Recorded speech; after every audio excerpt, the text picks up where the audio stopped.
네, 안녕하세요. 9월 26일 월요일 새벽 기도 시작하겠습니다. 기도드리겠습니다.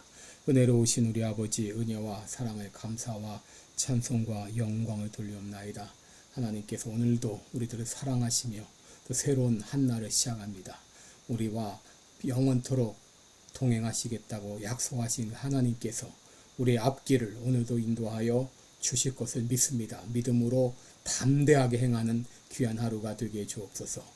감사드리며 예수님의 이름으로 기도드리옵나이다. 아멘.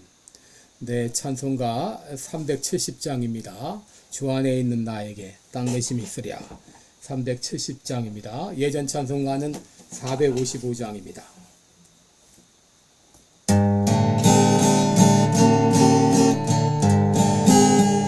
주 안에 있는 나에게 근심이 있으랴. 십자가 밑에 나가 내 짐을 풀었네.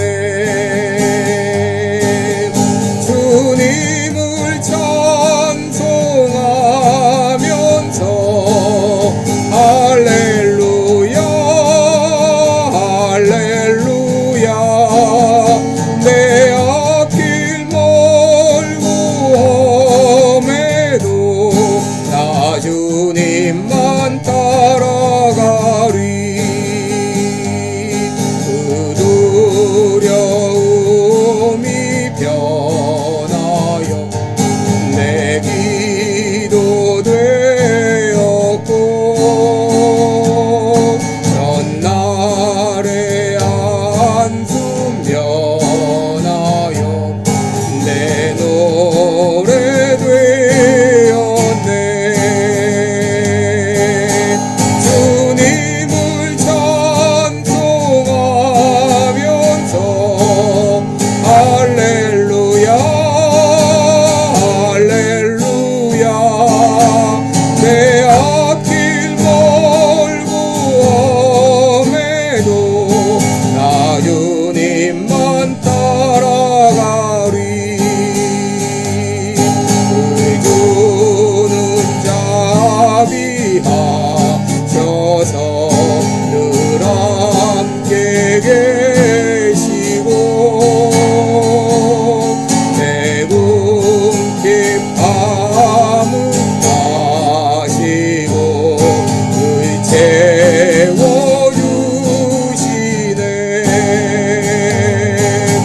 주님을 찬송하면서 할렐루야 할렐루야. 내 앞길 멀고 험해도 나 주님만 따라가리. 내 주 앞에 준 언약은 영불변하시니 그 나라 가기까지는 늘 보시네.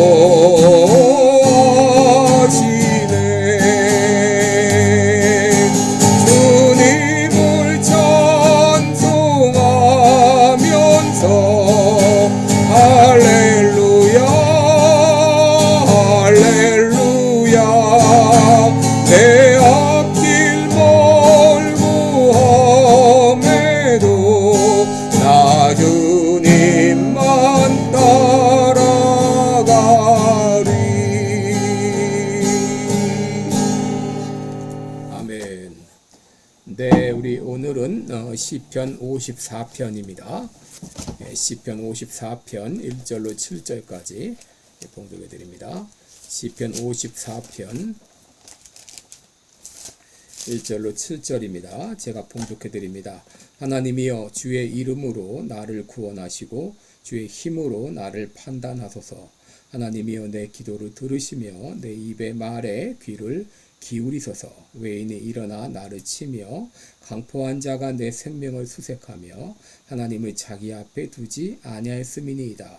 하나님은 나의 돕는 자시라. 주께서 내 생명을 붙드는 자와 함께 하시나이다. 주께서 내 원수에게 악으로 갚으시리니 주의 성실하심으로 저희를 멸하소서. 내가 낙헌제로 주께 제사하리이다. 여호와여 주의 이름에 감사하오리니 주의 이름이 선하심이니이다. 대저 주께서 모든 환난에서 나를 건지시고 내 원수가 보응받는 것을 나로 목독게 하셨나이다. 아멘. 네, 우리 오늘은 하나님은 나를 돕는 자시라 이런 제목으로 어제 주일 예배 때 했던 말씀을 요약해서 여러분께 말씀을 드립니다. 1980년대, 1990년대까지만 해도 한국의 자살률은 OECD 국가 중에서 낮은 편에 속했습니다. 그런데 2000년 이후에 자살자가 급격히 증가했고 특히 2001년부터 2011년까지 약 10년 동안 국내의 자살률은 100% 이상 증가해서 2001년 인구 10만 명당 14.4명의 자살률에서 2011년에는 31.7명으로 2배 이상 늘어나서 자살자 수는 이제 요즘 1만 5천 명, 1만 6천 명 선에 이르고 있을 정도입니다. 여러분, 인간은 누구나 이 절망의 상황에 맞이할 때가 있죠. 그런데 이 절망의 상황일지라도 그것을 기꺼이 잘 이겨내는 사람이 있는가 하게 되면 그 절망의 상황을 이겨내지 못하고 끝내 스스로 목숨을 끊는 사람도 있는 것이죠. 그런데 이 절망의 상황에 바로 우리에게 기꺼이 도움을 청할 수 있는 대상이 있는가 없는가, 이것이 중요합니다. 그리고 이 도움을 청하는 대상이 나의 문제를 해결해 줄 수 있는 능력이 있는가 없는가, 이것이 문제죠. 오늘 본문의 배경은 이 10사람들이 사울왕에게 다윗이 지금 어디 숨어 있다, 이것을 알렸을 때에 다윗이 느꼈던 이 감정의 모습을 표현하고 있습니다. 여러분, 10이라고 하는 곳은 헤브론에서 남동쪽으로 약 3마일 정도 떨어진 곳인데 다윗은 그곳에서 600명의 군사와 함께 도피 생활을 하고 있습니다. 여러분, 혼자 몸도 아니고 600명과 함께 이 도피 생활을 한다고 하는 것은 쉬운 일이 아닙니다. 무엇보다도 가장 문제가 되는 것은 어떻게 그들의 먹을 식량을 공급할 수 있느냐 하는 것이죠. 그런데 이 다윗 일행의 도피처가 사울왕에게 알려지게 되었고 사울왕은 군사를 이끌고 다윗이 있는 곳에 와서 그것을 포위하고 있는 상황이었습니다. 이 상황이 얼마나 암울했는지 2절과 3절을 보시면 짐작해 볼 수 있습니다. 이 시편 54편 2절을 보면 하나님이여 내 기도를 들으시며 내 입의 말에 귀를 기울이소서. 3절에는 외인이 일어나 나를 치며 강포한 자가 내 생명을 수색하며 하나님을 자기 앞에 두지 아니하였나이다. 여러분, 여기 외인이라고 하는 말은 나그네를 가리키는 말이지만 이것은 바로 다윗을 배신한 자들 혹은 다윗의 목숨을 노리는 자들을 가리킨다고 말할 수 있습니다. 바로 그들이 나를 치며 내 생명을 수색하고 있습니다 라고 말합니다. 그리고 그들이 하나님을 그 앞에 두지 않았다. 이 말은 하나님의 면전에서 같이 행동하지 않습니다. 다시 말하면 그들의 의식 속에는 하나님이 계시지 않습니다. 그런 말입니다. 여러분, 이렇게 하나님이 없는 그들에 의해서 이렇게 쫓기고 포위당한 상황이 당시 다윗이 처한 상황이었습니다. 이런 상황을 당하면 사람들이 흔히 쉽게 도피할 것, 그리고 죽음을 생각합니다. 다윗도 그러고 싶은 마음이 있었을지 모르겠어요. 그런데 여러분, 그리스도인들은 아무리 어려운 상황일지라도 스스로 죽음을 택하지 않습니다. 왜냐하면 그들에게는 하나님이 계시기 때문이죠. 여러분, 그리스도인들이 어려운 상황, 절망의 상황을 만날 때 꼭 생각해야 될 것이 있습니다. 첫째는 이 상황을 하나님이 허락하셨다고 하는 믿음입니다. 둘째는 이 상황을 하나님이 알고 계신다고 하는 믿음입니다. 그리고 세 번째로 하나님께서 이 상황을 반드시 해결해 주실 것이라고 하는 믿음입니다. 다윗은 하나님의 사람이었기 때문에 이 상황에 대해서 원망하지 않고 하나님 앞에 기도합니다. 그 기도의 내용이 오늘 본문인데요. 오늘 본문은 바로 다윗의 기도이자 그의 신앙 고백입니다. 다윗이 어떻게 기도했는가? 먼저 그는 하나님의 이름을 불렀습니다. 1절에 보시면 하나님이여 라고 부르죠. 하나님이여 주의 이름으로 나를 구원하시고 주의 힘으로 나를 판단하소서. 2절에도 하나님이여 내 기도를 들으시고 내 입의 말에 귀를 기울이소서. 여러분, 기도의 시작은 하나님의 이름을 부르는 것으로 시작합니다. 여러분, 우리가 하나님의 이름을 부를 수 있다고 하는 것이 얼마나 놀라운 은혜요, 놀라운 특권입니다. 하나님의 이름은 누구나 부를 수 있는 것이 아닙니다. 오직 믿음을 가진 자만이 하나님의 이름을 부를 수 있습니다. 그 이름은 놀라운 이름입니다. 그 이름 안에는 하나님의 사랑, 은혜, 또 능력, 하나님의 권세, 이 모든 것들이 다 포함이 되어 있어요. 다윗에게 있어서 하나님의 이름은 구원의 이름이요 소망의 이름이었습니다. 여러분, 우리가 교회 예수님을 믿는다고 하면서 교회당에 이제 왔다 갔다 한다고 하면서 위기의 순간에 하나님께 도움을 청할 수 없다면 여러분, 그 믿음은 참 믿음이 아닐 것입니다. 다윗에게 있어 하나님은 위기의 때에 언제든지 도움을 청할 수 있는 분이었어요. 그러기에 그는 절망의 상황에 하나님하고 그 이름을 부른 것입니다. 둘째, 다윗은 기도하면서 하나님을 돕는 자라고 고백하고 있습니다. 4절에 보시면 하나님은 나의 돕는 자시라 주께서 내 생명을 붙드는 자와 함께 하시나이다 그랬습니다. 여러분, 여기 돕는 자는 말은 아자라는 말인데 둘러싸다, 방어하다 그런 말입니다. 하나님은 우리의 돕는 자가 되어서 우리를 방어해 주십니다. 우리를 둘러싸고 계십니다. 우리가 위기를 당할 때 우리를 둘러싸 주십니다. 우리를 보호해 주십니다. 그렇다면 하나님은 어떻게 다윗을 도와주셨을까요? 사무엘상 23장 19절 이하를 보게 되면 다윗이 하길라 산 스풀에 있을 때에 사울이 군사를 이끌고 그를 포위했습니다. 이제 다윗 일행은 도간에 든 쥐와 같았습니다. 그런데 그때 기적 같은 일이 일어났습니다. 갑자기 전령이 사울에게 와서 지금 블레셋 군대가 우리를 쳐들어왔습니다. 빨리 가야겠습니다. 라고 말하자 사울왕은 다윗을 포위하고 있던 그 군사를 이끌고 결국은 블레셋과 맞서기 위해서 그 자리를 떠날 수밖에 없었어요. 하나님께서 다윗을 기적적으로 살려주신 것입니다. 그곳에 바로 다윗이 몸을 숨기고 있던 바위가 있었는데, 그래서 다윗은 그 바위 이름을 셀라 하만느곳, 분리하는 다리, 접근할 수 없는 다리, 누구도 접근할 수 없는 바위라고 이름을 지었습니다. 여러분, 우리 하나님이 나와 함께 계실 때 그 누구도 그 무엇도 우리를 해칠 수 없는 것이죠. 시편 121편 1절 2절에 내가 산을 향하여 눈을 돌리라 나의 도움이 어디서 올꼬 나의 도움이 천지를 지으신 여호와에게서로다 라고 말씀했습니다. 여러분, 하나님은 우리의 돕는 자가 되십니다. 둘째, 다윗은 기도 가운데 하나님을 원수를 갚아주는 분으로 그렇게 고백했습니다. 5절 말씀 보면 주께서 내 원수에게 악으로 갚으시리니 주의 성실하심으로 저희를 멸하소서 그랬습니다.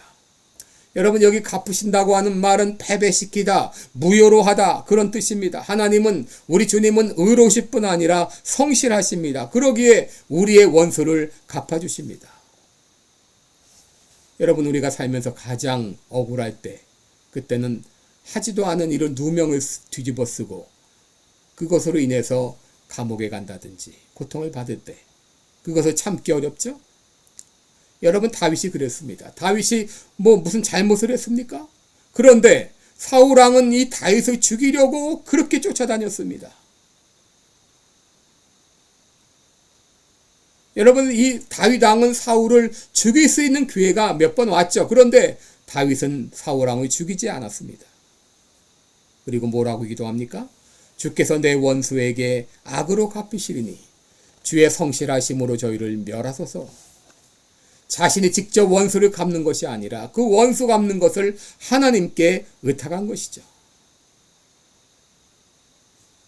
그랬을 때 하나님께서는 친히 원수를 갚아주셨습니다. 사무엘상 31장을 보게 되면 사울 왕은 블레셋과의 전투에서 화살에 맞아서 중상을 입게 되죠. 그리고 그 옆에선 병기든 자에게 나를 죽여달라고 했을 때 그가 주저하자 자기 스스로 목숨을 끊고 죽었습니다. 시편 23편 5절에 보게 되면 주께서 내 원수의 목전에서 내게 상을 베푸시고 그랬어요. 여러분, 우리 하나님은 우리 원수의 목전에서 우리에게 상을 베풀어 주시는 하나님이십니다. 우리 하나님은 우리의 대적을, 우리 원수를 직접 갚으시는 하나님이십니다. 그러게 로마서 12장 18절에 내 사랑하는 자들아 너희가 친히 원수를 갚지 말고 진노하심에 맡기라. 원수 갚는 것이 내게 있으니 내가 갚으리라 라고 말씀을 하셨어요. 여러분, 하나님께서는 다윗의 기도를 들으시고 응답해 주셨어요. 7절에 보시면 대저 주께서 모든 환난에서 나를 건지시고 원수가 보응받는 것을 목독게 하셨다. 직접 내 눈으로 보게 하셨다고 말씀하셨습니다. 여러분, 여기 건지시고라는 말은 바로 낫짤이라는 말. 이것은 소돔성에서 이제 소돔성이 무너질 때 롯의 처와 롯의 딸들이 주저할 때 천사가 그들을 이끌어내버리죠.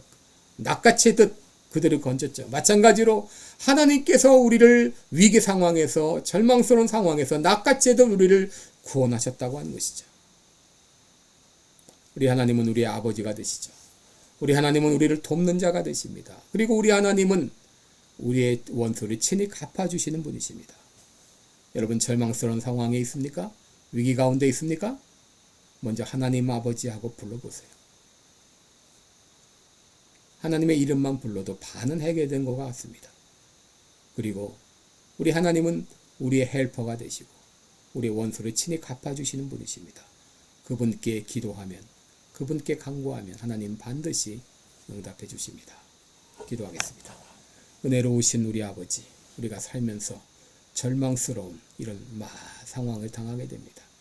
이럴 때 어떻게 할 수 없어서 안타까워할 때가 있습니다. 그럴지라도 우리가 절망 상태에 머무지 말고 우리 주님의 이름을 부르며 기도하기를 원합니다. 우리 하나님은 우리의 돕는 자가 되시고 우리의 원수를 친히 갚아주시는 분이십니다. 그분의 이름을 부르며 기도할 때 하나님 꼭 응답해 주실 것을 믿습니다. 감사드리며 예수님의 이름으로 기도드리옵나이다. 아멘. 네, 여러분 오늘도 복된 하루 되시기 바랍니다. 고맙습니다.